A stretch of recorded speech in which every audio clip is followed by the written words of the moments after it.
নমস্কার, মায়া কিচেন থেকে সকলকে শুভেচ্ছা জানাচ্ছি। আজকে রবিবারের নিরামিষ। তো নিরামিষ কী কী রান্না করছি তোমাদেরকে দেখাচ্ছি। তো এটা হলো সোয়াবিন আর আলু। তো এটা মশলা ভেজে কষা কষা তরকারিটা করেছি। তো এটা একটু হবে।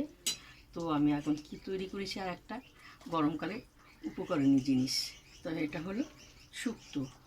তো ওই শুক্তোতে সজনার ডাঁটা দিয়েছি, মগজদানা, পোস্ত, সাদা সর্ষে, ঘি, নানা রকমের সবজি দিয়ে যেভাবে তৈরি করা হয় সেভাবে আমি তৈরি করেছি।